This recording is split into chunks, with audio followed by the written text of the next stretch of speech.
The farmer stood frozen, trying to process the word offered. It didn't sound like the rambling of a delirious man.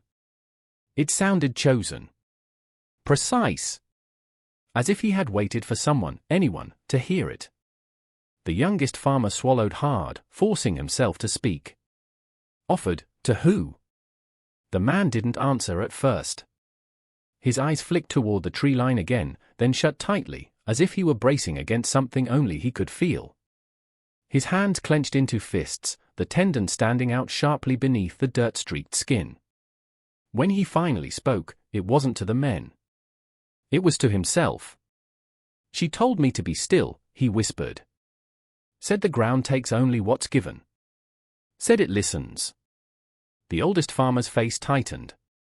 "Who told you that? Was someone with you?" The man's breath hitched. Slowly, painfully, he shook his head. "Not someone," he rasped. "Something." The forest around them seemed to lean in. The horses stamped nervously, snorting at the air, ears twitching. Animals sensed danger long before men did. The youngest farmer climbed onto the wagon, placing a trembling hand on the man's shoulder. "Look at me," he said gently. "You're safe now. Tell us what happened." At last, the man opened his eyes again. But what looked back at them wasn't relief or trust. It was a hollow, haunted emptiness, as if some essential part of him had been scraped out and left behind in that coffin. "They took us," he whispered. "At night. They weren't supposed to see us. But she did. And when she did, she changed." "Who?" the middle farmer pressed. "Changed how?" The man didn't answer. Instead, he lifted his hand again, this time toward his own throat. There, beneath a smear of dried mud, the faint outline of a symbol was visible, carved or burned into the skin. A circle. A vertical line through its center. Two smaller lines branching outward at the bottom. Almost like roots. "What is that?" the youngest asked, recoiling slightly. "She marked us," he said. "So it would know who to take." The oldest farmer exchanged a grim look with the others. This was no simple kidnapping. No accident. Someone, or something, had chosen this man for the grave.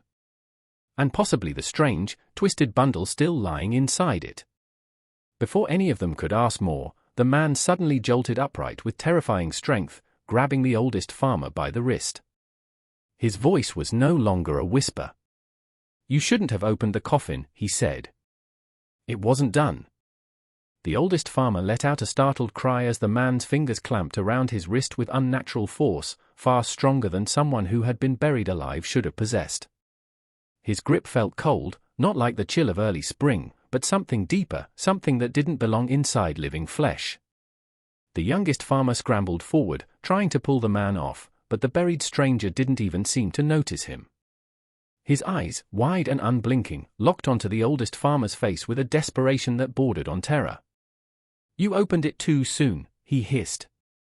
"You let it hear you." The oldest farmer wrenched backward, breaking free. The man collapsed back onto the wagon bed, clutching his own chest as though something inside him were twisting, pulling, reshaping. His breathing turned ragged, each inhale sharp enough to draw blood from his cracked lips. "What wasn't done?" the middle farmer demanded, though fear trembled at the edges of his voice. "What were they doing to you?" The man's body trembled violently. His hands clawed at the air as if trying to grab something just out of reach. Then, with a sudden jolt, he fell still. His eyes rolled toward the sky, the white stark against the grime. When he spoke again, his voice was barely human, low, layered, as if two tones were slipping out of his throat at the same time. It wasn't finished becoming. The farmers exchanged horrified glances. "Becoming what?" the youngest asked. "Silence." The man's chest rose and fell in shallow jerks. His lips twitched, as though he wanted to answer but couldn't form the words. After a long moment, he exhaled a single, trembling phrase. "She said the ground remembers what it's fed." The horses suddenly reared, neighing violently. The wagon shook. Something heavy thudded against the forest floor behind them. All three men spun in unison, eyes wide, hearts pounding. Nothing moved. No wind. No animals. But the forest felt different. As if something unseen had taken a single step closer. "We need to go," the youngest shouted. "Now!" The oldest clambered onto the wagon bench, grabbing the reins with shaking hands. The middle farmer jumped onto the side rail, steadying their half-conscious passenger. Just as the wagon lurched forward, the man's hand shot out again, gripping the youngest farmer's sleeve this time. His voice cracked with fear, with warning, with certainty. "It's not buried," he whispered. "It's coming out." The youngest farmer ripped his sleeve free and stumbled backward as the wagon lurched into motion. The horses bolted down the uneven path, hooves thundering against the packed soil, driven by a fear the men didn't yet understand. Branches whipped past. Dead leaves spiraled in their wake. But no matter how fast they fled, the youngest couldn't shake the sensation that something was moving behind them, something crawling up from the earth they had disturbed. The men exchanged a look. "What do you mean and not alone?" one asked, but the buried man didn't answer. His eyes rolled back, and his body went limp, his head lolling to one side. For a moment, they feared he had died right there in front of them. But the faint flutter of his pulse told them he was still clinging to life. "We need to get him to town," said the oldest. "Now." They hauled him out of the coffin, his cold limbs dangling uselessly like those of a marionette with cut strings. As they lifted him, the youngest froze, staring into the exposed grave. There was something else in the coffin, something buried beneath the man's feet. And whatever it was moving. At first, the movement was so subtle the farmers thought it was their eyes adjusting to the dimness of the coffin's interior. A faint shifting, like cloth brushing against wood. The youngest blinked hard, leaned in, and wiped away a smear of dirt that clung to the edge of the box. When his vision cleared, he stumbled backward so fast he nearly slipped into the grave. There's something else in there," he stammered. "Something under him." The other two exchanged uneasy looks, then crouched to peer inside. The dim morning light revealed the man's torn boots, caked in mud, and beneath them, wedged into the narrow foot space, another shape. Small. Wrapped tightly in dark fabric. It twitched again, just enough to make the wooden coffin creak. "What in God's name?" The oldest reached for his lantern, struck a match, and lowered the light into the grave. The flame flickered over the small bundle, and then they saw it clearly. It wasn't an animal. It wasn't clothing. It was another person. A child. Or rather, what appeared to be the withered, contorted remains of one, its limbs unnaturally thin, its face obscured by cloth stained with something dark and old. The bundle trembled as if something inside was still alive, but the shape was all wrong, twisted, shriveled, impossible. No child could look like that and still breathe. "Pull him back," the youngest shouted, pointing at the unconscious man they'd rescued. "Get him away from that thing." But the oldest didn't move. He was staring, transfixed, the lantern trembling in his grip. The longer he looked, the less the shape resembled anything human. The limbs were jointed in ways they shouldn't be, bending sharply beneath the fabric. The torso was too long. The head too narrow. And yet, the faintest, shallow rustling came from within the wrappings, like breath hitting cloth. "Close it," he whispered. "Close the coffin now." "Are you insane?" the middle farmer snapped. "What if it's still alive?" "That's not alive," the oldest said, his voice barely audible. "That's wrong." Before they could decide what to do, the bundle twitched violently, once, twice, then went still. The lantern flame sputtered. A cold gust swept through the clearing, though not a single leaf in the forest moved. The youngest backed away, shaking. "We need to leave," he said. "We take the man and go. Whatever that thing is, it stays in the ground." But as they lifted the unconscious man from the grave, his head slumped forward, and he whispered with a voice that did not sound like his own. "You shouldn't have opened it." On a bitter March night in 1867, The townspeople of Millbrook swore the wind carried a woman's voice, soft, trembling, begging someone to stop digging. Most dismissed it as nothing more than the old inn settling into the cold. But 8-year-old Clara Cunningham insisted she heard a second sound beneath the floorboards, the rapid tapping of fingernails on wood, as if someone trapped far below had realized rescue had finally come and was calling up through the dirt. No one listened to her. No one ever did not until the ground behind the inn split open 3 days later and exposed the first of 45 unmarked graves. And by then, it was too late. The secret was already awake again. The Millbrook Inn had always been a place where people disappeared quietly. Travelers heading east toward the river often stayed a single night, then vanished without complaint, leaving behind only a saddled horse tied to the post or a half-finished meal still warm on the plate.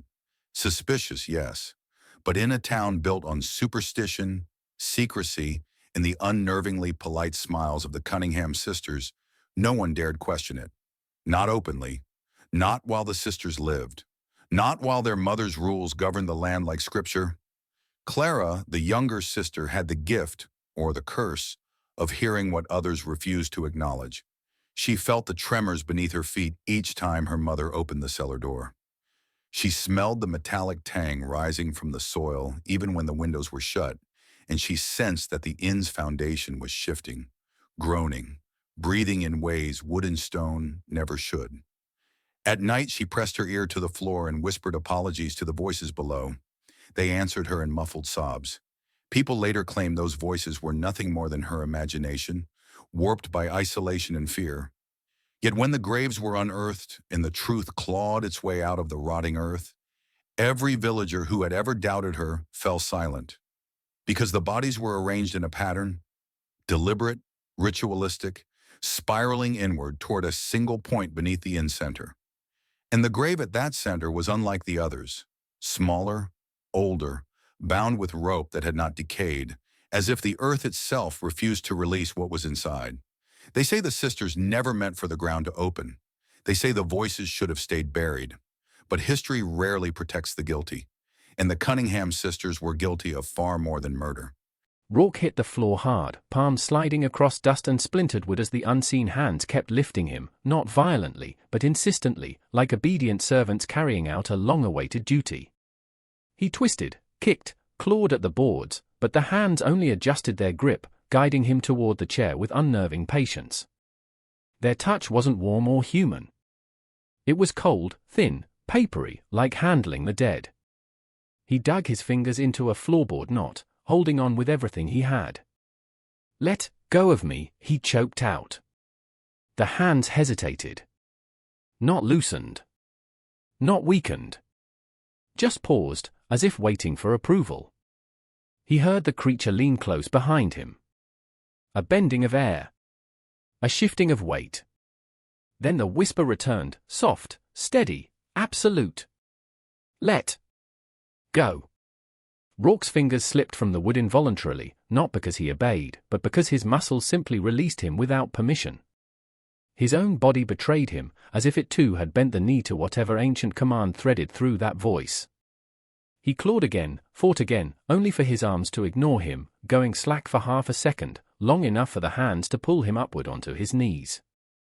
The chair waited. A throne of rot. The high back carved with symbols he'd seen only once before, in the sheriff's sketches of the burned homestead. Patterns of spirals, downward lines, and markings that looked like something older than written English. Older than settlement. Older than the mountains themselves. Rourke shook his head violently. "No. No, you're not putting me in that thing." But the shadows tightened around him like gathering rope. The creature's fingers, long, jointed, impossibly cold, drifted along his shoulder blade, not gripping him but guiding his spine upward as if aligning him for a perfect fit. And then, a voice from below the floorboards. A whisper not from the creature, but from the hands themselves. Hundreds of voices, male, female, old, young, layered into a single breathless plea. "Don't sit. Don't sit. Don't sit." Rourke froze. The hands trembled. Some pushed him up. Some pushed him back. They weren't united, they were fighting each other. The creature's head snapped sharply toward the floor, and every hand instantly went still, as if terrified to move under its gaze. Rourke used the moment, twisted his hips, tried to crawl. But the creature's shadow stretched, lengthening like spilled ink, crawling across the floor and wrapping around his wrist with a grip colder than winter water. He screamed as the shadow hardened, became solid, dragged him backward inch by inch. The chair's legs creaked in anticipation. And the voice came again, this time not a whisper but a command vibrating through his skull. "You were chosen the moment you entered my house." The moment the courtroom doors slammed shut that morning, everyone felt it, that thick, suffocating air you only sense when something is about to go terribly wrong. Reporters sharpened their pencils, families pressed together on wooden benches, and the sons, shackled and exhausted, were marched forward one slow step at a time. But it wasn't the brothers the crowd watched. It was the mother, the woman whose silence had grown heavier than any testimony in the entire case. She entered last, guarded on both sides. Her face was pale, hollow, yet her eyes scanned the room with a strange mixture of fear and calculation. Every whisper died the moment she appeared. Even the judge hesitated before speaking, as if acknowledging the weight she carried, not as a witness, but as the one person who, intentionally or not, had shaped the entire tragedy. When she took her seat, something shifted. Not loud. Not obvious. But real. For the first time in weeks, the brothers looked up, not at the judge, not at the jury, but at her. And there it was, the unspoken thing everyone had suspected but could never prove, the invisible rope tying them all together, built from years of neglect, secrets, and the kind of silence that breaks boys long before the world ever notices. The prosecution wasted no time. They painted the brothers not just as criminals, but as damaged products of a home where cruelty was normal and love was a rumor. They described the father's brutality, the lashings, the isolation, the years of humiliation. But what silenced the room wasn't the father's brutality. It was the mother's quiet refusal to intervene. "Mrs. Ainsley," the prosecutor said softly, leaning toward her, "did you ever try to stop him?" She didn't answer. "Did you ever protect your children?" Still nothing. The courtroom held its breath. Because her silence was the answer. The jurors watched her more than they watched the evidence. And with every passing minute, the narrative shifted, from two evil sons to two broken boys who had grown up in a house where their father buried others in fear long before they ever buried him in dirt. And the mother knew it. Her hands trembled. Her jaw clenched. She understood precisely what was happening. For the first time since the investigation began, the weight of guilt moved from the brothers to her. By mid-morning, the excavation team had already begun probing the far end of the second chamber, using ground-penetrating scanners to map out the areas the sisters hinted at. And the scans confirmed it, a hollow space sat behind the wall. Roughly rectangular. Deeper than the other two rooms. Completely sealed off. No entrance. No vents. No structural purpose. A chamber deliberately hidden. Exactly where Marjorie said it would be. The lead investigator, trying to maintain control over the unraveling nightmare, ordered the team to pause. But the engineers insisted the soil around the sealed room was unstable. Waiting too long could cause a collapse. So, with slow, careful effort, they cleared debris from the stone wall, one slab at a time, until the outline of an ancient wooden barrier emerged. It wasn't a door. It was a lid, built horizontally into the wall like the covering of a long, narrow crypt. And that's when the smell leaked through. A cold, stale, chemical-sweet odor that didn't match the scent of rot or decomposition. It was the smell of old preservative. The kind used before embalming became modernized. The kind used in the early 1900s. The kind used when a body was meant to be kept intact, not buried. Upstairs, at that exact moment, Marjorie began screaming. Not words. Just a raw, animal sound, as if something deep inside her had been torn loose. She dropped to the floor, covering her ears, repeating one fractured phrase. "Don't let her out. Don't let her out. Don't let her." "Helen, in her separate room, reacted differently. She stood calm, straight, eyes forward, and spoke a single sentence to the detective watching her. "You woke her." Back below, the wooden lid finally cracked under pressure. A gust of freezing air pushed out, extinguishing 2 lanterns instantly. When the team managed to shine a fresh light inside, it revealed what the sisters had feared and what investigators had never expected. A figure. Small. Frail. Curled as if peacefully asleep. A girl. No older than 12. Dressed in clothing nearly a century old. Her hair braided neatly, ribbons perfectly tied. No decay. No decomposition. Just pale, waxen skin preserved by chemicals now illegal.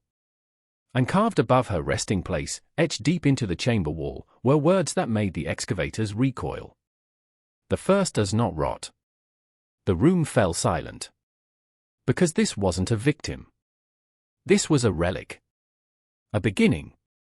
And everything the Cunningham sisters ever did started with her. The moment the preserved girl was lifted from the chamber, the entire Millbrook Inn seemed to shift, not physically, but atmospherically, like the tension in the air had changed direction. Even the excavation team, hardened professionals who'd seen the worst of humanity, handled the small body with an almost ceremonial caution. It wasn't just fear. It was the unsettling sense that they were trespassing on something ancient, something that had been sealed for reasons no one had ever intended to disturb. The girl's features were impossibly intact. Her eyes were closed, her hands folded gently over her chest. There was no sign of violence. No visible injury. She looked peaceful.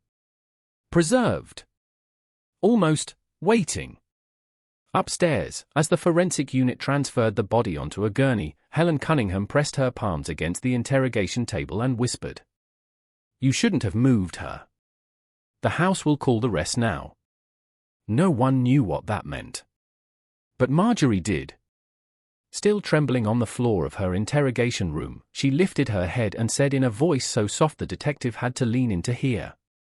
She was the first daughter. Mother said we were her shadows.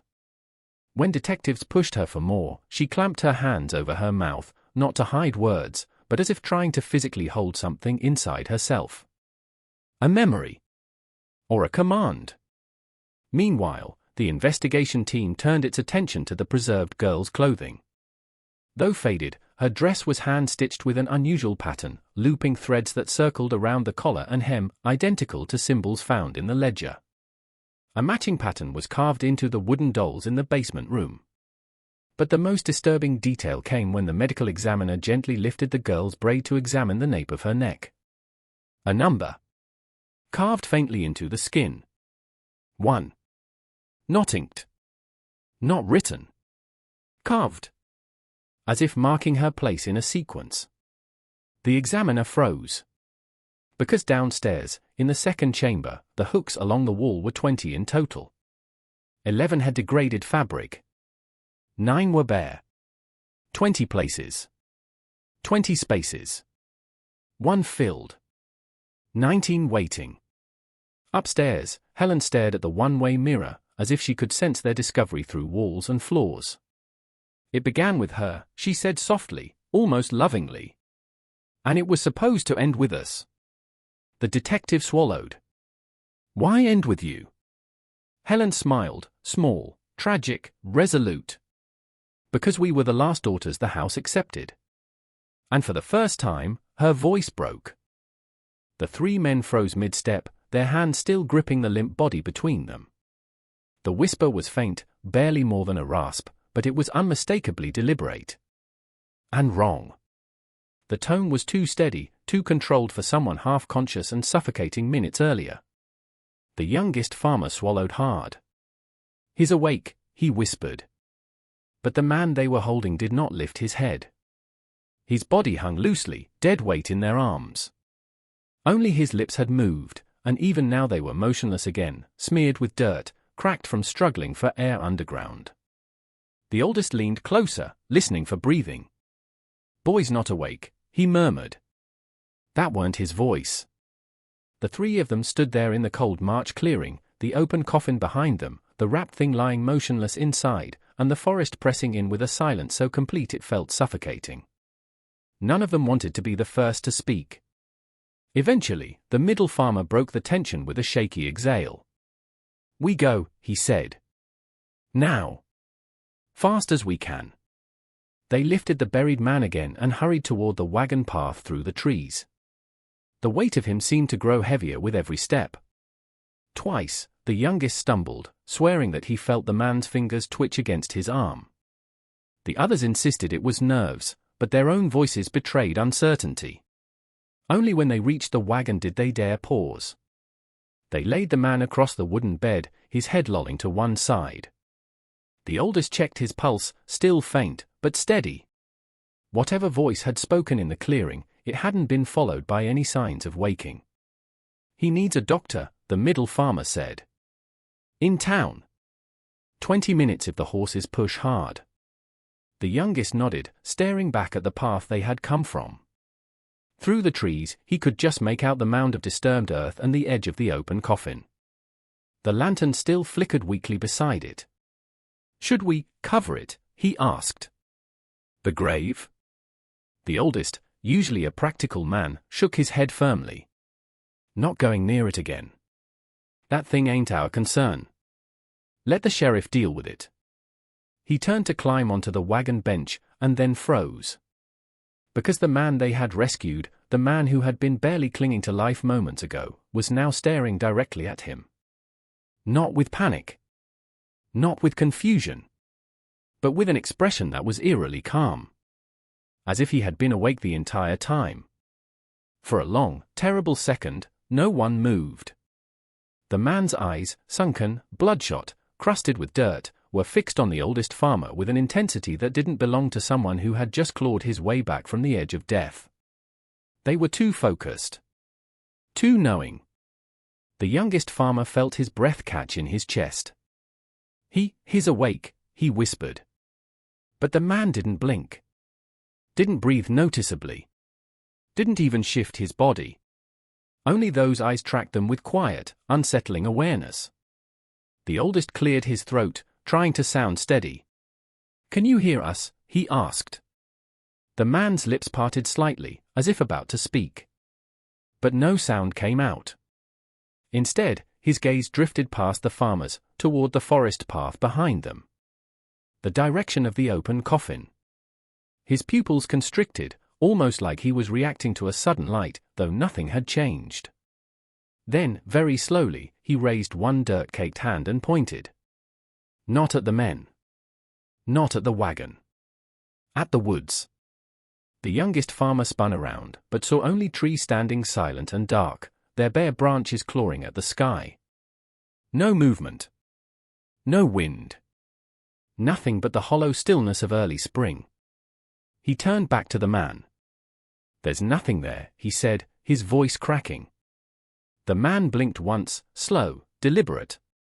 His hand dropped back to the wagon bed. When he spoke, the words came out hoarse and broken, like shards of sound scraping up his throat.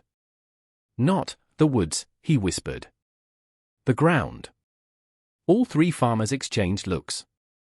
The youngest felt cold creep up his spine. "What's in the ground?" he asked quietly. The man's breathing quickened, shallow, desperate, almost panicked, but his voice did not rise. If anything, it grew softer. "It hears when you open things." The oldest took a step back, unsure whether the man was delirious or speaking some horrifying truth. He opened his mouth to ask another question, but stopped when he noticed something else, something small, but impossible to ignore. The man's boots. They were clean. Completely clean. Only minutes ago, they had been caked with soil from where he'd clawed at the coffin. Now the leather shone through the grime as if the dirt had simply fallen away. As if he hadn't been buried at all. The oldest farmer felt the hairs on his arms rise. "What did this to you?" he asked, barely above a whisper. The man slowly turned his head, his voice sinking to a trembling murmur. "I wasn't buried," he said. "I was offered." By the time investigators climbed the narrow service stairs back up to the main floor, the atmosphere in the Millbrook Inn felt different, heavier, charged, as if the building itself had been holding its breath for decades and was finally exhaling its secrets. Officers sealed off the perimeter, but people from the town, drawn by rumors spreading faster than sirens, had already begun gathering outside the property line. Elderly residents whispered to each other, some pale, some trembling, as if they already knew what the investigators were about to uncover next. Inside, the sisters were separated into different rooms for questioning. Helen Cunningham sat rigidly upright, hands folded, eyes fixed on the door as though waiting for someone who had long since died.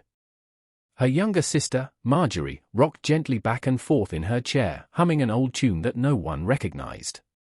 But it was the way both women reacted when investigators mentioned the ledger that confirmed suspicions. No anger, no fear, only a terrible, resigned acceptance. As if being caught was simply the final step in a plan that had been written for them long ago. Detectives presented Helen with a photograph, one of the dolls from the basement. Her jaw tightened. Her eyes flickered, not with guilt, but with something eerily close to pride. "It's preservation," she whispered. "Not harm." "Not anymore." "What does that mean?" the detective asked. But she didn't answer. She simply closed her eyes, as though reciting something internally, a prayer, a rule, a promise. The same one found scrawled across the pages of the ledger. Meanwhile, downstairs, forensic teams made a discovery more disturbing than the dolls or the inscriptions. Behind the furnace, hidden by a panel of warped boards, they found a narrow passage carved into the earth. At the end of it stood a small stone chamber, no larger than a closet. And inside that chamber was a wooden chair, smooth from decades of use. On the wall above it, written in faded red pigment, were the words, "Where she sat, we sit. Where she watched, we watch." The investigators knew instantly what it meant. The mother had not only started this ritual, she had enforced it. This wasn't a crime spree. It was a lineage of control, devotion, and generational obsession. A system the sisters had been born into, raised within, and trained to continue long after the world forgot the first girl who went missing. When investigators finally returned upstairs to confront the sisters with the newly discovered chamber, the evening light had already faded, turning the inn's windows into black mirrors.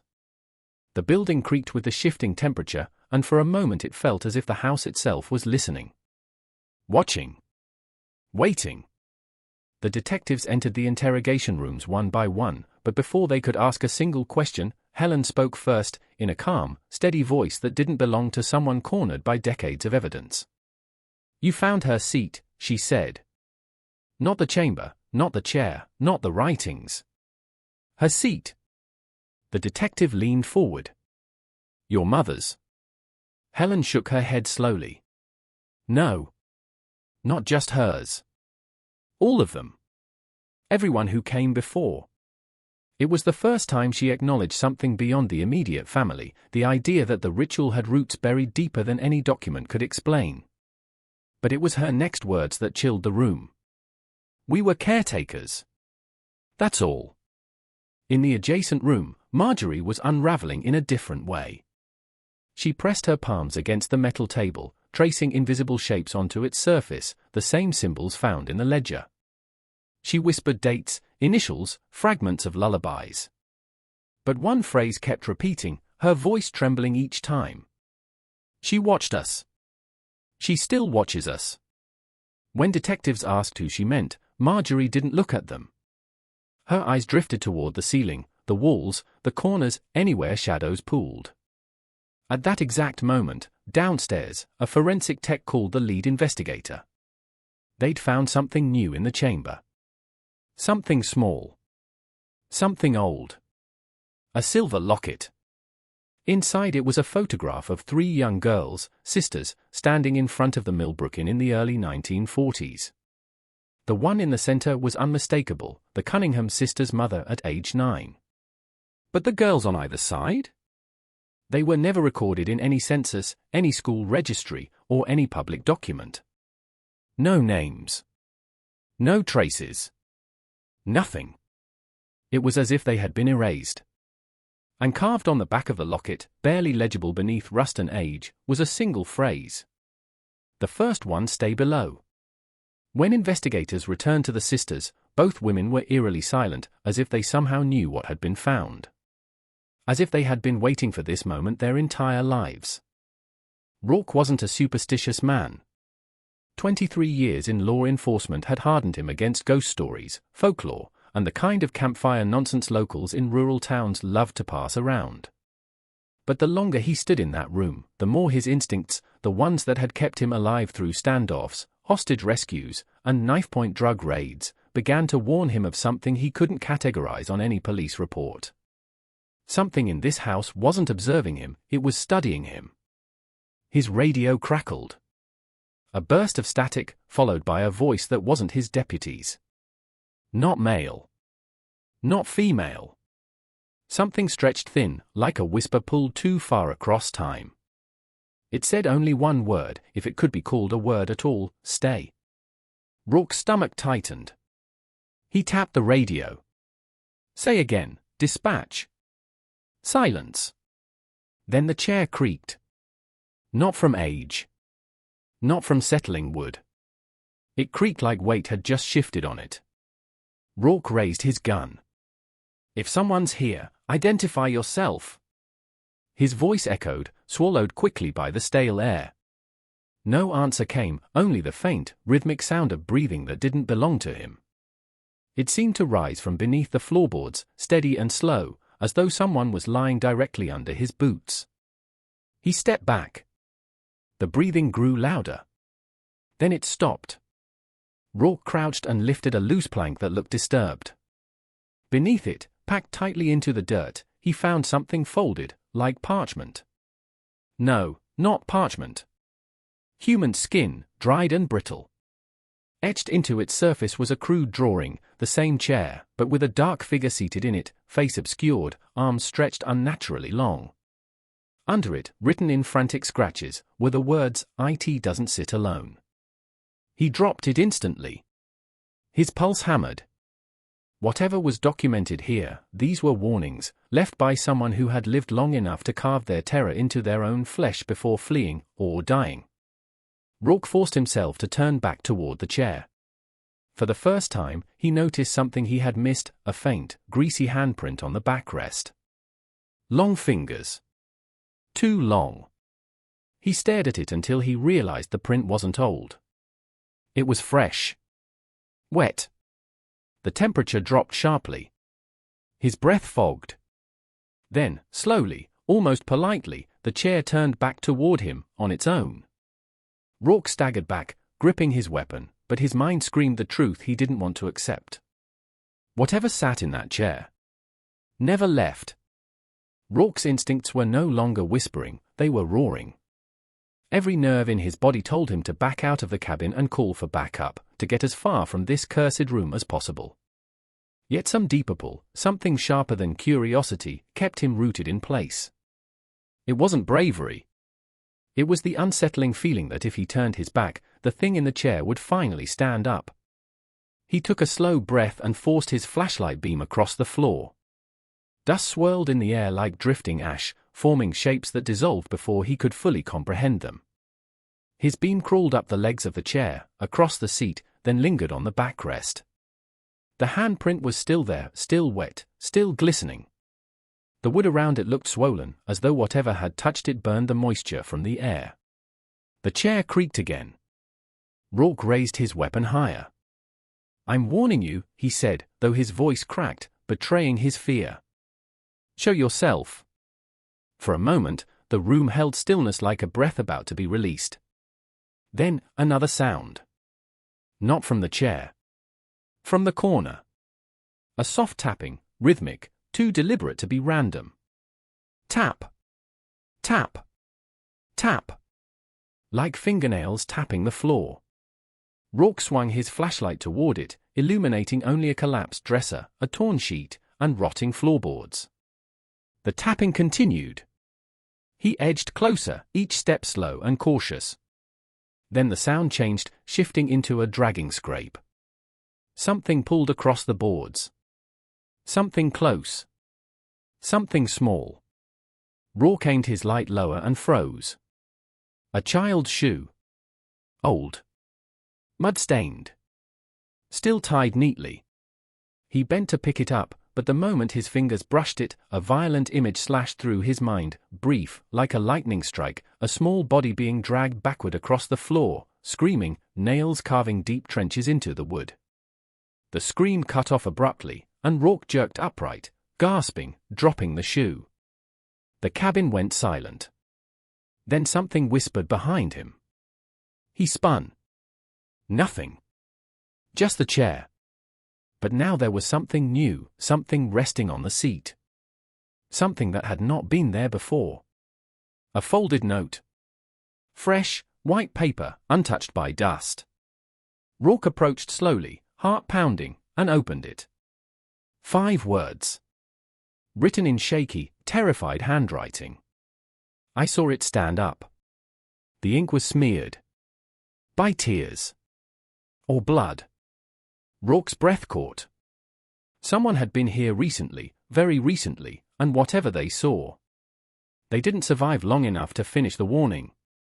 On a bitter March night in 1867, the townspeople of Millbrook swore the wind carried a woman's voice, soft, trembling, begging someone to stop digging. Most dismissed it as nothing more than the old inn settling into the cold, but 8-year-old Clara Cunningham insisted she heard a second sound.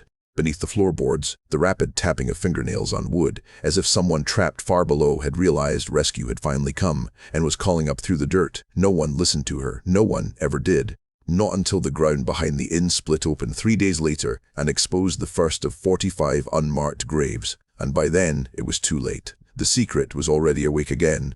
The Millbrook Inn had always been a place where people disappeared quietly. Travelers heading east toward the river often stayed a single night, then vanished without complaint, leaving behind only a saddled horse tied to the post or a half-finished meal still warm on the plate.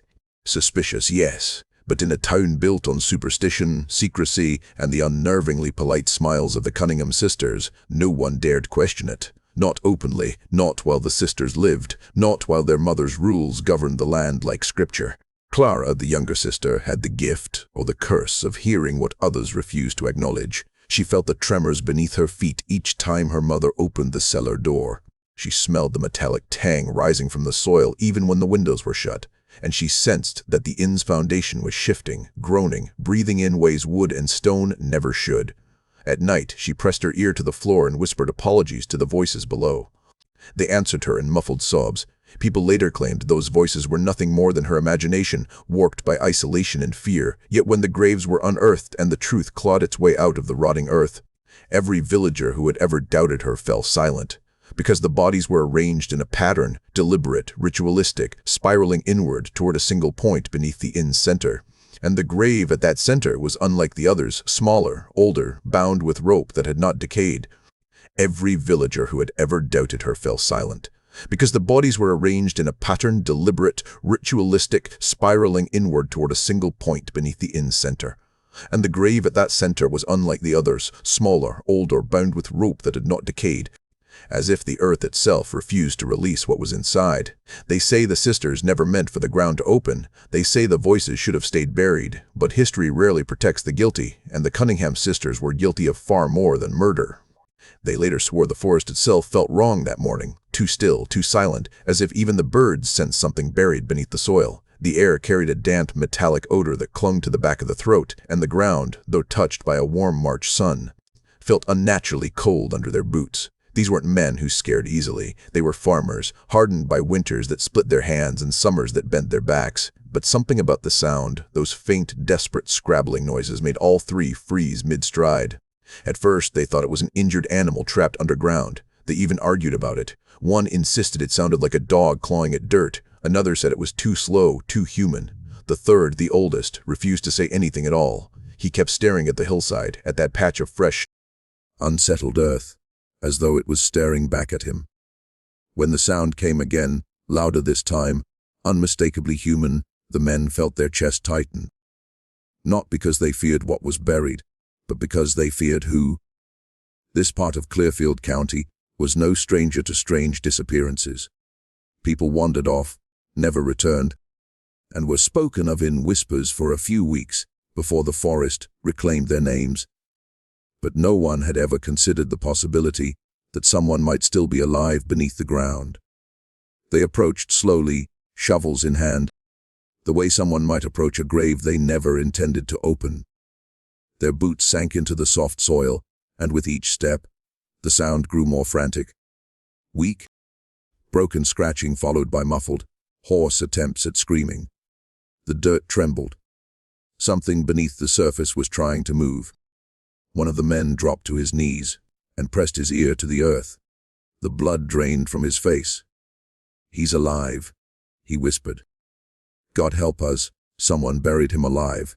In that moment, the fear turned to urgency. All three men tore into the ground with their hands, ignoring the sting of sharp stones, ripping through the cold soil in a frantic rush. Fingernails snapped, knuckles blood, but they dug anyway, because now they could hear it clearly. The panicked, weakening breaths of a man fighting for the last scraps of air. And just as one of them struck wood, something like the lid of a crude box, the scratching suddenly stopped. The symbol on the stranger's throat pulsed again, once, twice, slow, rhythmic, almost like a heartbeat trying to sync itself with something far older, far darker, rising from the earth behind them. The glow wasn't bright. It didn't need to be. It was the kind of light that felt alive, a soft, sickly warmth that made the air hum.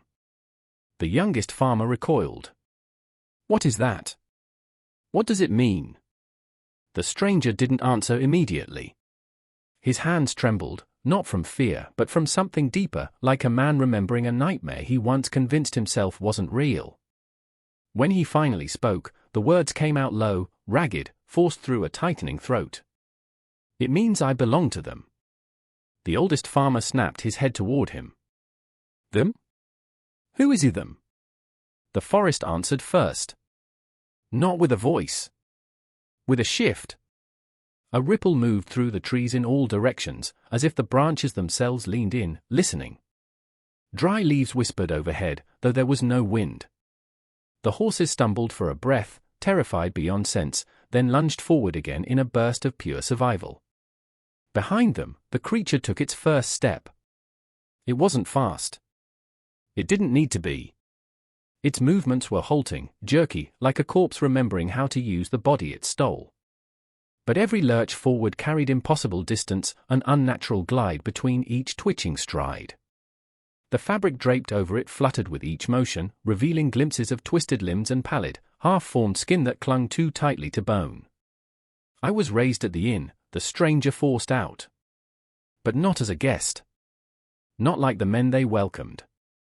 His breath grew shallow. "I was raised beneath it."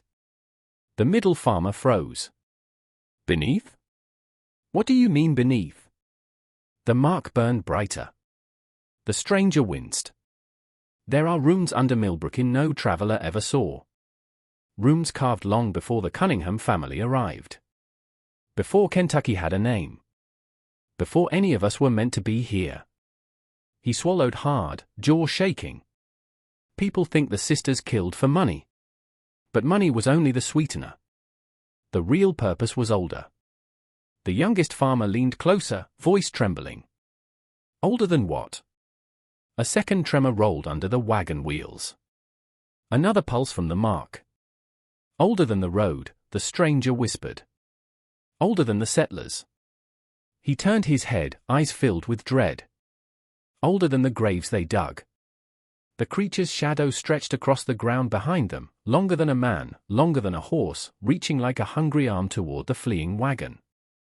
"It's not chasing us," the stranger rasped. "It's reclaiming what belongs to it. They say the dead don't come back, but in Black Hollow, everyone knew better than to make claims like that out loud. Because by the time the investigation reached its 13th day, even the most rational men in the sheriff's department had stopped trying to explain what was happening with logic. Something far older, far darker, seemed woven into every detail.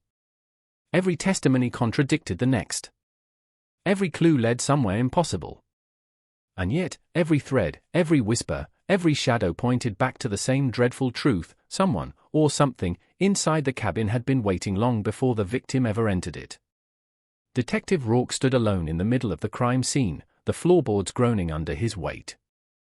The air was stale and unnaturally cold, as if the windows had been open all night even though they were nailed shut. He tried writing his notes, but every time he looked down at the page, he found the ink smeared, like the paper itself was rejecting what he'd witnessed. He replayed the events described by the last witness, how the man's voice trembled when he spoke about the chair, the way his hands shook violently when he begged them not to touch it. And yet the chair looked so ordinary, old oak, chipped varnish, nothing carved or stained that suggested the nightmare attached to it. But Rourke could feel it. A pressure. A presence. As if the chair was aware of him. He stepped closer. His flashlight flickered, then died completely, even though the batteries were new. For a moment he stood in perfect darkness, hearing only his own breath, and something else. A soft rustling, like someone shifting their weight in the corner, then a slow dragging sound, as if fingertips were pulling across the wooden floor. Rourke froze. Nothing moved. Nothing visible, at least.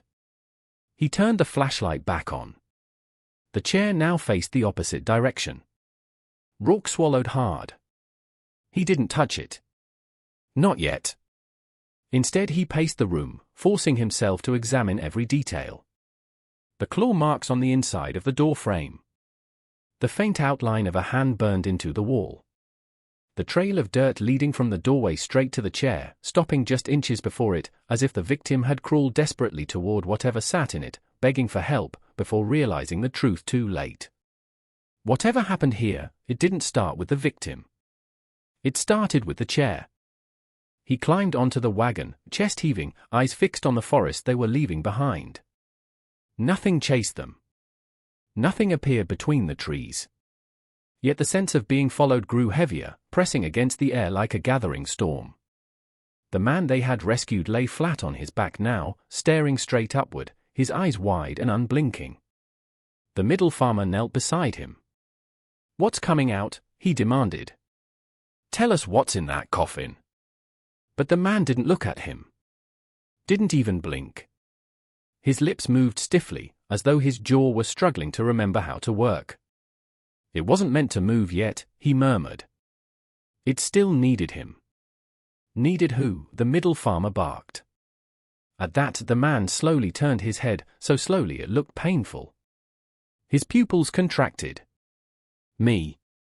A shiver crawled through the youngest farmer. The oldest snapped the reins harder. "We're getting you help," he muttered, as much to himself as to the stranger. "A doctor will." "No doctor," the man interrupted sharply, his voice suddenly clearer, stronger. "They won't understand. They can't stop it." "Stop what?" the youngest shouted over the rattling wheels. The man's breathing began to change, irregular, hitching, then suddenly very still. Too still. His chest no longer rose.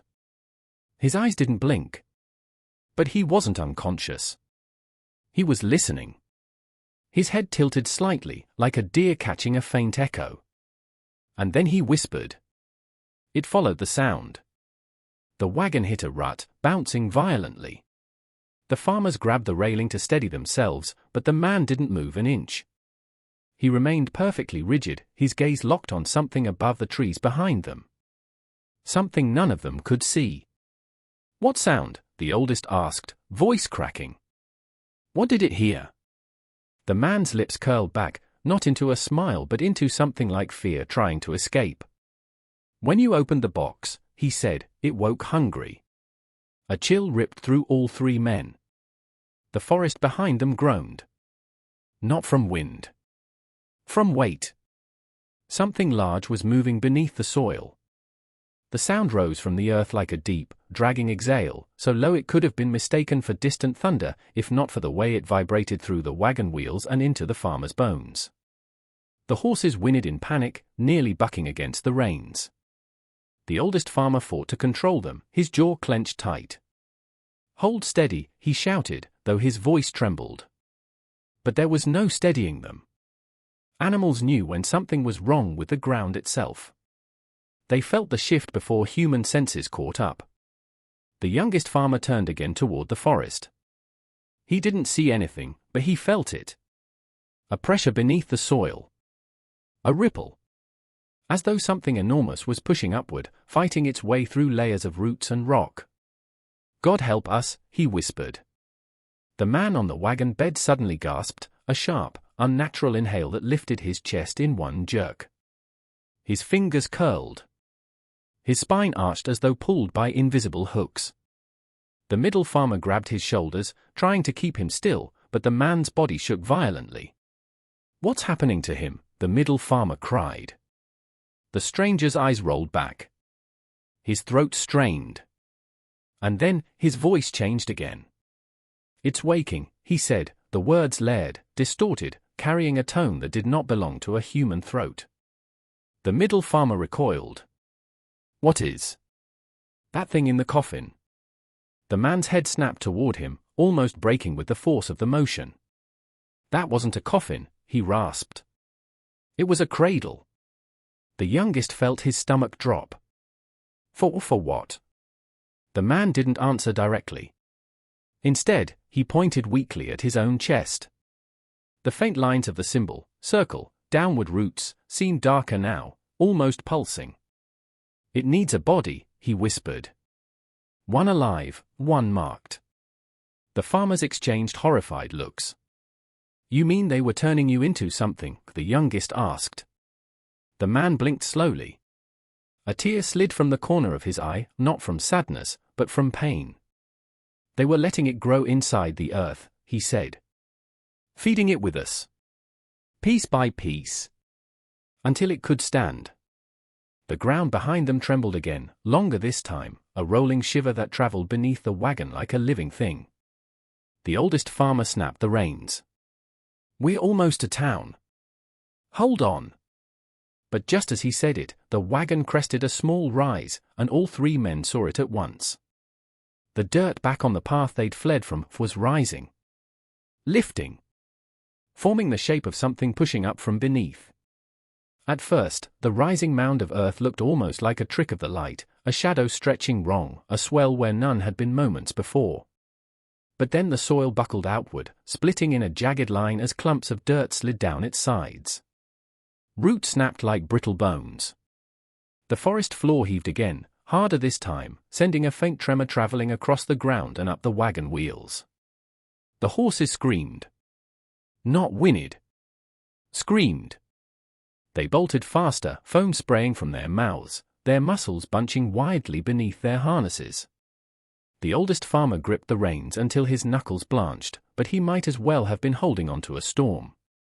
Behind them, something broke through the surface. A sound like tearing canvas. Then a wet, guttural crack. The youngest farmer pressed a hand to the wooden rail and forced himself to look. The mound split open, slowly, painfully, like the earth itself was giving birth to something it didn't want to release. The first thing that emerged wasn't a body. It wasn't a limb. It was a shape. Tall. Thin. Hunched. Shrouded in the same dark fabric they'd seen wrapped around the child in the coffin, but larger now, far larger. The cloth clung to a spindly frame that bent and twitched in unnatural angles like a marionette yanked by too many strings. "Oh God," the youngest whispered, voice cracking. "It's growing." The stranger on the wagon bed convulsed. His back arched again, his limbs spasming against the wooden planks. The middle farmer held him down as best he could, but each tremor grew stronger, more violent. "It feels me," the man gasped. "It knows I'm not in the ground anymore." The word sent a cold jolt through all three of the farmers. The oldest shouted over the thunder of hooves, "Why is it following you?" The stranger's eyes snapped open, wide, terrified, shining with a grief so raw it didn't seem human anymore. "I was supposed to finish it," he whispered. "If it doesn't have me, it takes someone else." The youngest jerked his head toward the rising creature behind them, now pulling free of the earth with jerking, puppet-like movements. Each motion was accompanied by a soft, impossible sound, like a voice muffled beneath layers of soil. A voice calling. Not to the farmers. To the man on the wagon. The middle farmer's breath hitched. "It's calling you." The stranger shook his head, eyes wild. "No. It's calling the mark. As if in answer, the symbol burned faintly on his throat, glowing through the dirt. In their final moments, they had almost escaped. And then the radio crackled again, this time with a tremor in the excavator's voice. There's another tunnel behind the bones. And something is breathing inside it. The entire room went silent. Because there shouldn't have been anything alive under the Millbrook Inn. Or a heartbeat, none of the men moved. Their hands hovered over the half-exposed wooden surface, soil falling from their fingers as a dreadful silence settled over the clearing. The sudden absence of scratching was far more terrifying than the sound itself. It meant the man beneath them had either passed out, or worse. The oldest farmer found his voice first, gravelly and unsteady. "Keep digging," he muttered. "Don't you stop now." They clawed away the remaining dirt until the shape revealed itself, a crude coffin, little more than rough-cut planks nailed together in haste. No markings. No rope handles. No sign of care or craftsmanship. It was a box meant not for mourning, but for disposal. One of the men wedged his shovel beneath the lid, prying it upward with a sharp crack of splintering wood. The air that escaped was putrid, stagnant and sour, and all three recoiled, gagging. But underneath that suffocating odor was something unmistakable, the faint, warm smell of breath. Still alive. The lid gave way, snapping open with a violent jerk. And inside, pressed against the dirt-stained fabric lining, was a man, his eyes swollen nearly shut, his face coated with mud and dried blood. His fingernails were torn and packed with soil from where he'd tried, in desperation, to claw his way out. His chest rose in weak, shallow stutters. He looked less like a living soul and more like someone who had been wrestled halfway into death and left there to finish the journey. He tried to speak, but the words came out as broken gasps. The youngest farmer leaned close, trying to make sense of the whispering. At first it sounded like a plea, help, help, but the next words chilled him to the bone. Not alone. The discovery of the locket shifted the investigation from uncovering crimes to uncovering an entire buried lineage.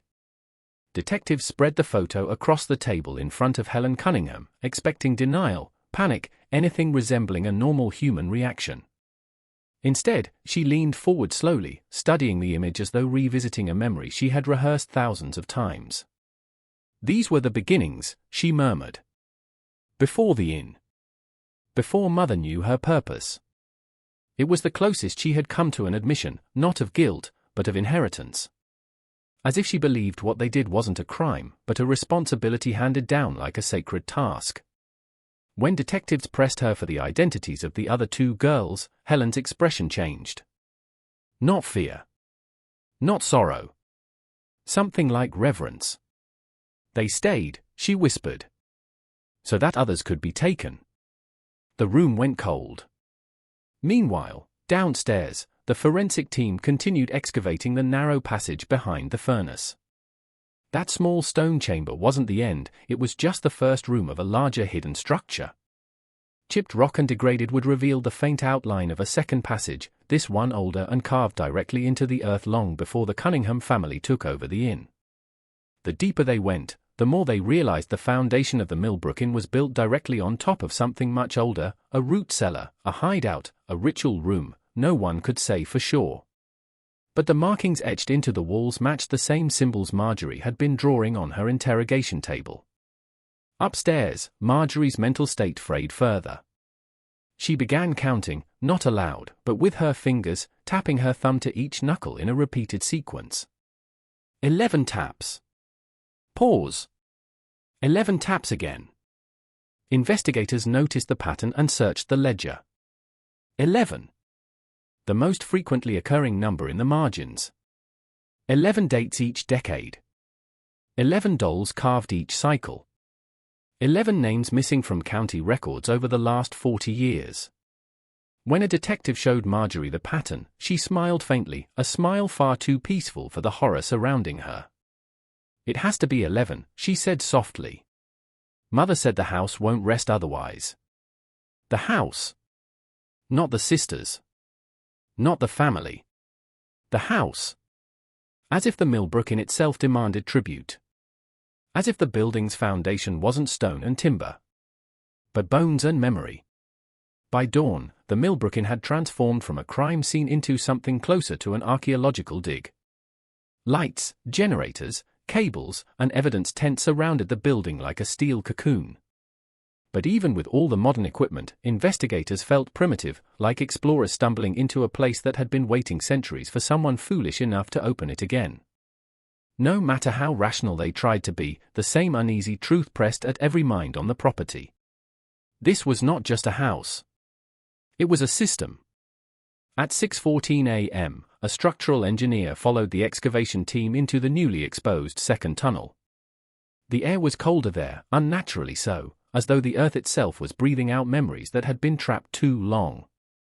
The walls were smooth, hand-dug, reinforced with old timber beams that predated the Cunningham family by at least 80 years. Lantern soot marked the ceiling in circular patterns, signs of repeated use, not a one-time hiding place. What they found next stopped them all. A second chamber. Larger. Deeper. Circular. And along its walls hung iron hooks, each one spaced evenly, each rusted through, each holding tattered remnants of fabric too degraded to identify. In the center of the room stood a stone basin roughly carved from a single block. The bottom was stained with something dark that testing later confirmed was blood, but from so many contributors that no DNA profile could be isolated. On the floor, arranged in perfect symmetry, lay small objects, beads, ribbons, hair ties, each belonging to a different era. A century of offerings. Meanwhile upstairs, the sisters' behavior shifted. Helen grew strangely calm, serene, even. She no longer resisted questions, but her answers were cryptic, spoken as if reciting rehearsed lines. The house was hungry long before us. It remembers. It chooses. Marjorie, however, reacted differently. She began trembling, curling inward as if she could feel the excavation happening beneath her feet. At one point she lifted her head suddenly, eyes wide, and whispered, "No. Don't open the third room.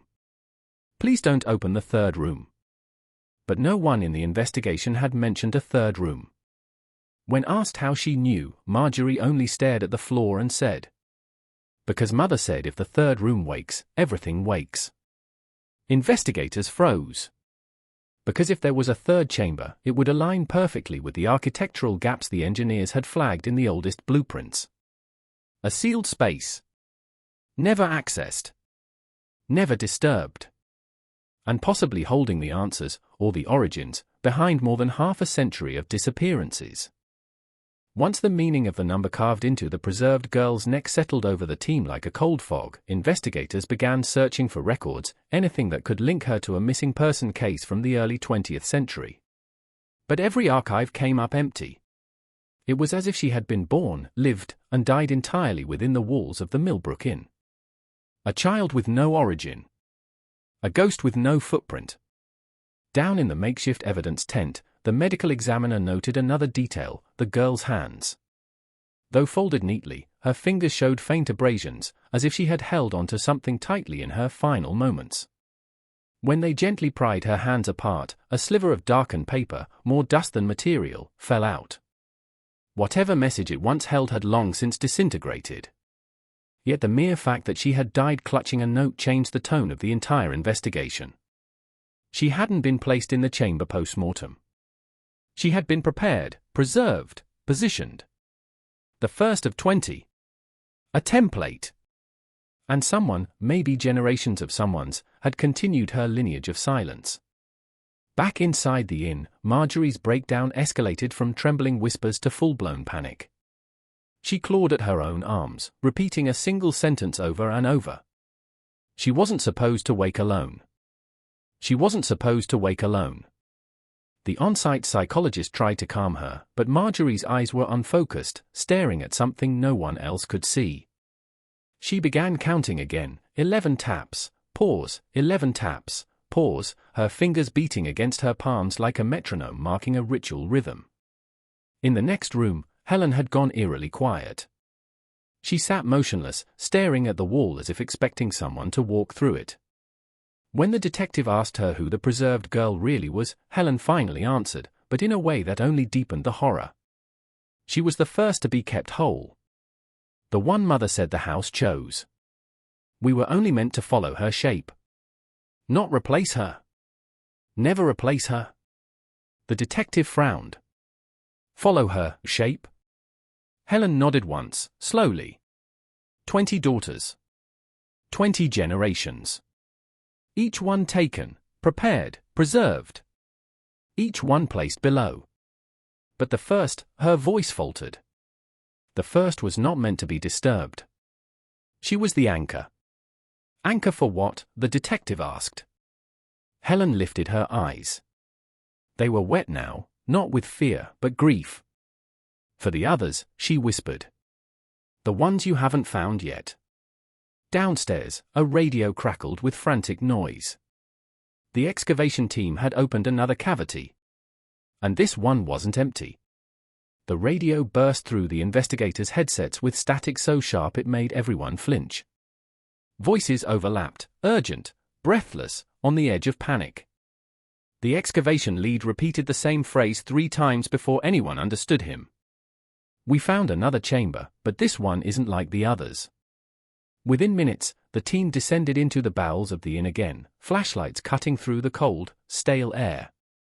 The newly exposed cavity wasn't hidden behind a constructed wall like the first chamber. It was carved directly into the earth, raw and uneven, as if dug in desperation. The opening was narrow, barely wide enough for one person to enter at a time, and the soil around it looked disturbed, but not recently. This place had been sealed for decades. The first excavator stepped inside, his boots crunching on something brittle. Not stone. Not wood. Bones. Tiny ones. The room was small, no more than 6 feet wide, and the flashlight beams revealed dozens of partial skeletons arranged in clusters, not in neat rows like the preserved girl, not with ceremonial care like the hooks in the second chamber. These remains were chaotic, tangled, as if their owners had not been placed, but had scrambled into the space. Or worse, had been forced into it. The smell of dry decay hit the team next, faint but unmistakable. Long dead. Untouched. Forgotten. Upstairs, Marjorie suddenly stopped tapping. She lifted her head with a slow, unnatural stiffness and whispered. They weren't chosen. They ran. Investigators, hearing the radio update, froze. Ran from what? Marjorie didn't blink. She didn't move. She only said, from the first. At that same moment, Helen pressed her hands flat against the interrogation table, as if bracing herself against a memory crashing up from the deepest fold of her mind. Mother told us never to look in the third room, Helen said quietly. She said the ones inside weren't daughters. They were mistakes. The detective swallowed. Mistakes. Helen nodded, tears sliding down her cheeks for the first time in the entire investigation. They weren't accepted. They weren't preserved. The house refused them, so Mother put them where the house couldn't see. Down below, a forensic light swept across the chamber wall and revealed more carvings, frantic scratches rather than symbols. Fingernail marks. Trails of desperate hands clawing into the earth. Some were only inches from the exit. Rourke stumbled backward until his shoulders hit the wall, the impact knocking dust loose from the rafters above. The chair stood so close he could see every splinter, every gouge in the wood, marks that looked less like wear and more like something had gripped the chair from the inside, trying to climb out. The seat's surface was slightly indented, the impression of invisible weight shifting ever so slightly, as though the occupant were adjusting its posture to get a better look at him. Rourke fought to steady his breath. I'm not here to hurt you, he whispered, though he wasn't sure why he said it. Instinct? Desperation? Or some deeper knowledge that provoking whatever sat in front of him would be a fatal mistake. The chair creaked once. A low, bending sound, like old ribs straining.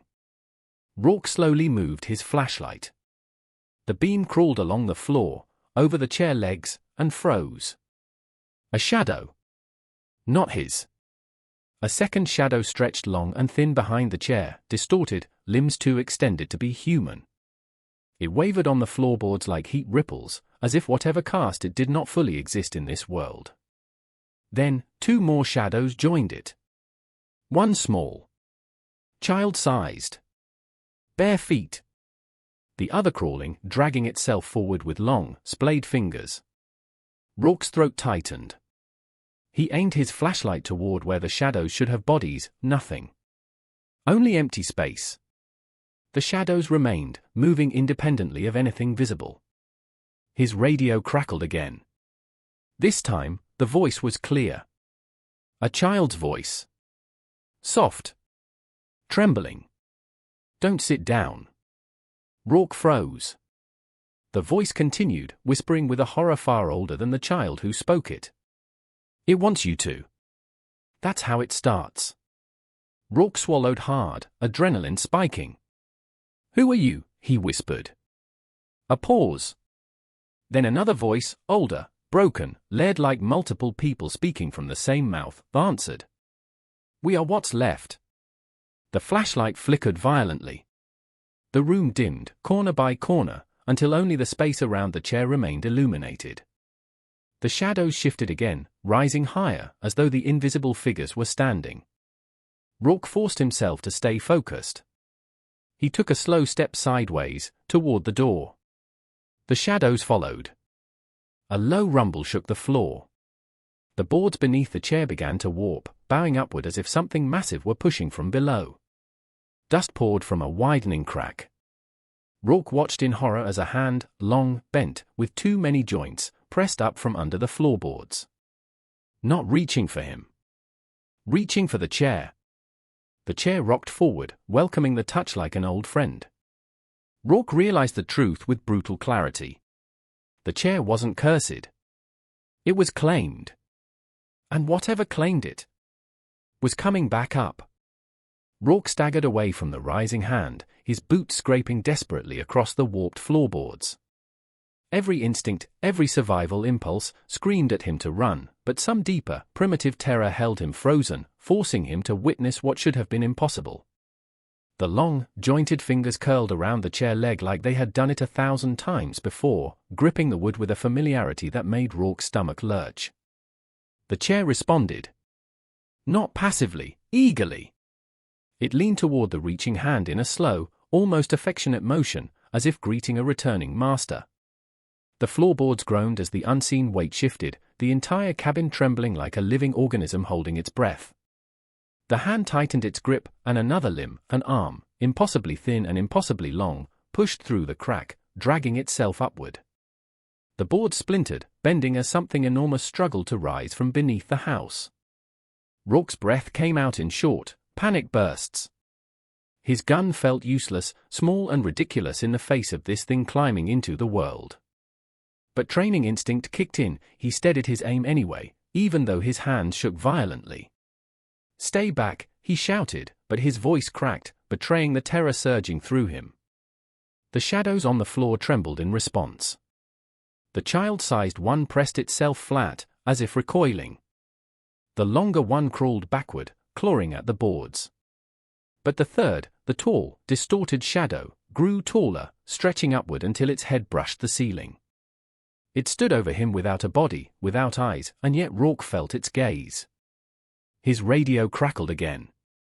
This time, a chorus of whispers. Don't let it stand. Don't let it finish. Don't let it sit again. It chooses the next one. Rourke's heart slammed against his ribs. The thing wasn't just returning to the chair. It was looking for a successor. A host. The hand beneath the floor braced itself. Would split. The opening widened. A second hand emerged, fingers twitching, searching. A low, guttural breath drifted up from the darkness, a sound so deep it rattled the windows. Dust spiraled through the air as the entity heaved again, rising inch by dreadful inch.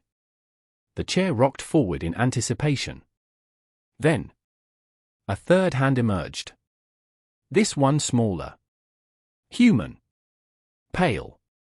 Weakly reaching upward from the darkness, fingers trembling as though pleading for help. A child's voice, faint and choked, whispered from below. "Don't let it take me again." Rourke's blood turned to ice. There wasn't just one thing under the cabin. There were many. And some of them were still alive. Rourke stared at the note, his pulse thundering in his ears. The words kept repeating themselves in his mind, each pass colder than the last. I saw it stand up. That meant someone had witnessed the thing not as an idea, not as a shadow or a presence, but as a physical shape. A shape capable of rising, walking, following. Whatever sat in that chair was not bound to it. The chair wasn't a prison. It was a perch. He folded the note with trembling fingers and slipped it into an evidence bag. As he sealed it, a sudden rush of movement brushed the back of his neck, cold, deliberate, like fingertips grazing his skin. Rourke spun so fast he nearly slipped. Nothing. The room was empty. But the pressure in the air had changed. Before, it felt like he was being watched. Now it felt like he was being evaluated. He steadied his breathing, though each inhale burned like ice. His flashlight flickered again, then steadied. He swept the beam along the walls, forcing himself to examine every inch. That's when he noticed something carved into the far corner, scratches so faint he had missed them before. He approached and knelt, tracing the grooves with his eyes. They formed words. Not English. Not any language he recognized. Symmetrical symbols that repeated in spirals, like warnings or invocations. But one line, one sentence, was unmistakably clear, carved deeper than the rest. Leave the chair as you found it. Rourke swallowed. The chair hadn't been as he found it. When he walked in, it faced the window. Now it was angled slightly toward him. That meant simply being here had broken the rule. He stood quickly, but before he could step back, the floor beneath him vibrated softly, like something shifting underneath the cabin. A groan rose from the foundation, long and pained. Rourke aimed his light downward and followed the cracks along the boards. They weren't random. They formed a shape. A footprint. Large. Distorted. Fresh. He staggered back. Something scraped under the boards again, moving toward the center of the room. Toward the chair. Then, as if responding to an unheard cue, the chair gave one slow, deliberate rock forward, then back, settling into a new position. It was facing him directly now. Rourke tightened his grip on his gun, but deep in his chest, a different fear bloomed. An ancient one. A primordial one. Because he finally understood something the witnesses must have realized too late. You don't approach the chair. The chair approaches you. Rourke's breath came shallow and uneven, fogging the freezing air as he locked eyes with the empty seat of the chair, empty, yet somehow alive with intention. Every instinct screamed at him to back away, to run, to put as much distance as possible between himself and that silent, watching thing. But something about the room felt sealed, as if stepping toward the door would trigger whatever waited beneath the floorboards to finally emerge. He forced himself to think. Slow. Controlled. Observe, don't react. The rules that had kept him alive his entire career. He raised his flashlight again, sweeping it across the room in slow, steady arcs. The beam caught the edge of something on the far wall, something he hadn't noticed during earlier passes. A cluster of small wooden pegs, each driven cleanly through the plaster. 6 pegs. And hanging from each one, a small strip of fabric. Rourke stepped closer. Not fabric. Clothing. Children's clothing. Tiny sleeves. Torn collars. Shoestrings frayed and stiff with age. Each item hung like a trophy, placed with intention. Beneath each strip was a crude, scratched engraving of a date, some from decades ago, some barely a year old. And under the most recent date, fresh wood shavings dusted the floor. Someone had added to this wall not long before he arrived. Rourke's throat tightened. He shone his light back toward the chair. The seat was empty, yet he felt its attention shift when he moved, felt a presence leaning toward him, curious, patient. He turned away from it and crouched near the hung clothing. Something glinted between the folds of a tiny, pale dress. He reached carefully and pulled out a small metal charm on a chain. A locket. He clicked it open. Inside was a photo of a little girl missing front teeth, smiling wide. On the opposite side, handwritten in careful ink, Marcy. Age 7. Rourke's stomach dropped. Marcy had been reported missing last winter. Search teams combed the woods for weeks, dogs tracking her scent to the tree line before it vanished entirely. Her parents had begged the sheriff's department to keep looking, convinced someone had taken her. They were right. But not in the way anyone expected. Rourke closed the locket, fighting the rising tide of nausea. He stood and turned back toward the chair. It was closer. Not much, maybe a few inches. But enough. Enough to know it hadn't been his imagination. Enough to confirm it moved when unseen. The floor groaned again. The air thickened. And this time, he didn't feel watched. He felt approached. Rourke's heart hammered so violently he could feel it echoing in his fingertips. The chair had moved. Not rolled, not slid by accident, moved, with the slow, patient certainty of something that had all the time in the world. The air tightened around him like a fist. Every sound, the settling wood, the whisper of dust shifting, felt amplified, too close, too intimate. He stepped back slowly. 1 inch. 2. The chair didn't move again, but the feeling did. It leaned toward him. Invisible. Heavy. Intentional. Rourke raised his gun, even though deep down he knew a bullet couldn't harm whatever lived here. But it made him feel human, grounded, tethered to something real. He swallowed hard and forced himself to speak. I know what you did to them. The words trembled, but they carried weight. For a moment, the room held its breath. Then, almost mockingly, a faint dragging sound brushed along the boards behind him. He spun around, nothing. But when he turned back, the chair had rotated again. It was no longer facing him. It was angled toward the doorway, as if blocking his exit. Rourke's pulse spiked. That was a tactic. A choice. A trap. He steadied his breathing and scanned the floor. The fresh footprint he'd seen earlier had multiplied, 2 now, no longer facing the same direction. Something had walked beneath the cabin, pacing, circling, waiting for him to make the wrong move. He crouched again, studying the boards. The prints were too long, too narrow, as if the bones inside the foot were stretched beyond human proportions. And the spacing between them indicated something tall. Very tall. Then, another sound. A faint tapping against the wall, no, inside the wall. Like long fingernails pressing from within, trying to trace their way out. The tapping moved, skittering, crawling, climbing up toward the ceiling. Rourke lifted his flashlight, following the sound as it traveled overhead. Dust rained down. Something pressed against the ceiling from above, creating a bulge in the wood. Slowly. Deliberately. Boards creaked, strained, cracked.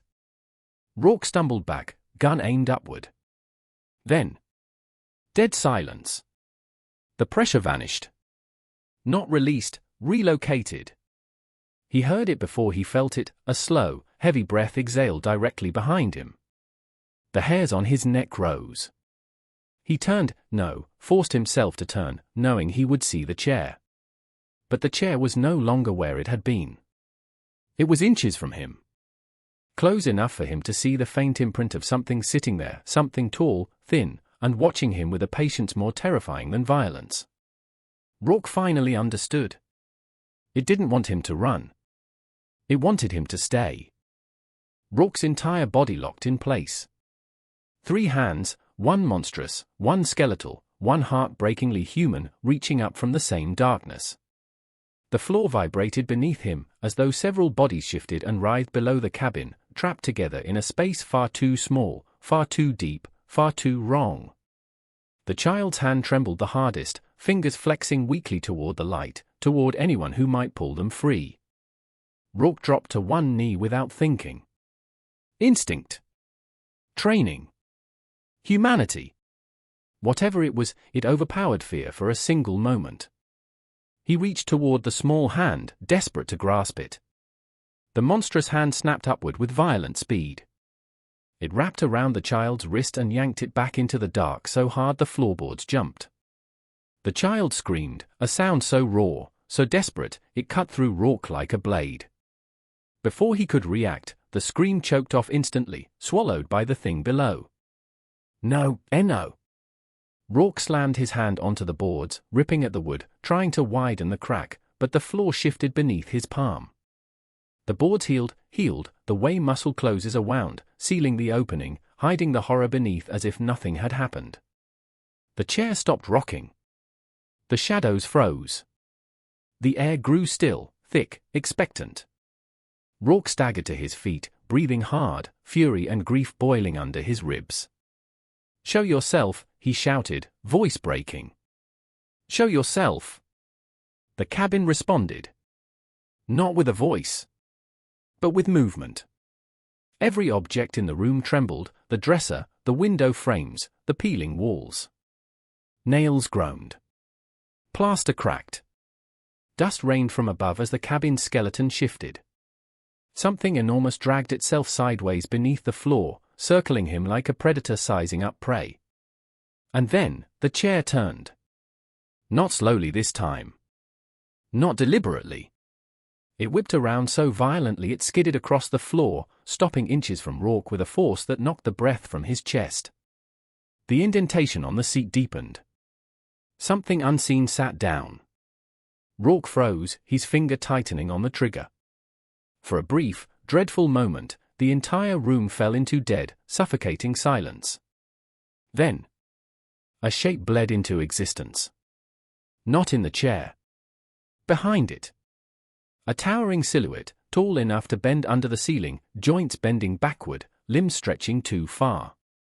Its outline flickered like a flame in a draught, barely solid, barely anchored, yet impossibly present. The shadow leaned forward over the chair and over Rourke. A whisper rose from every wall, every board, every inch of the house. "Sit." The creature wasn't inviting him. It was commanding him. The single word, "sit," didn't echo. It didn't vibrate. It didn't even sound spoken. It arrived inside Rourke's skull, heavy and cold, like it had bypassed his ears entirely and whispered straight into the marrow of his bones. His knees nearly buckled. The towering figure behind the chair leaned forward, its elongated limbs folding with unnatural grace. Though its shape flickered like a candle's shadow, the pressure it exuded was suffocating, as if its weight pressed against the very air. Rourke felt pinned in place, held upright only because the creature wanted him to stand a moment longer. "Sit." The word pulsed again, sharper this time. A command. A demand. The chair slid an inch closer across the floorboards without being touched. "No," Rourke breathed, barely managing the word. He tried to take a step back, but his foot refused to lift. His muscles trembled as though invisible hands gripped his ankles, firm, cold, patient.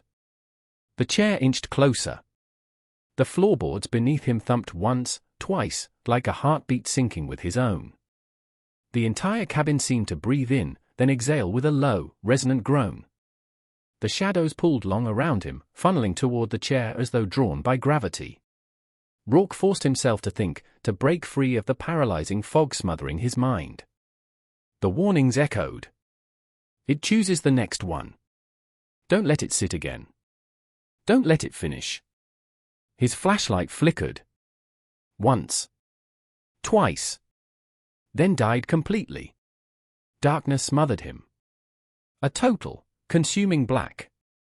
Rourke's breath came in sharp gasps as he reached blindly for the wall.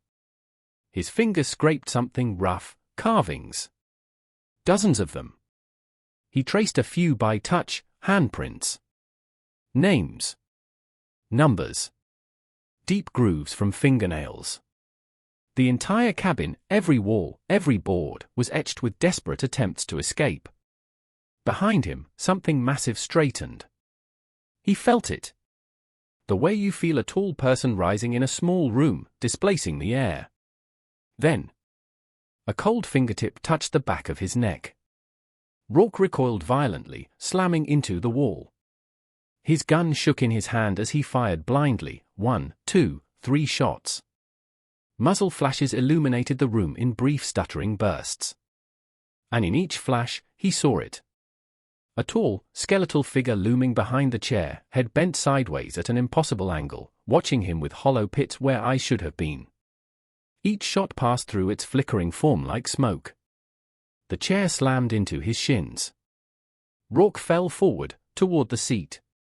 Hands erupted from beneath the floorboards, dozens of them, pale and thin and trembling. Not pulling him down. Pushing him up. Toward the chair. And the creature whispered again, closer now, breath cold against his ear. "Sit."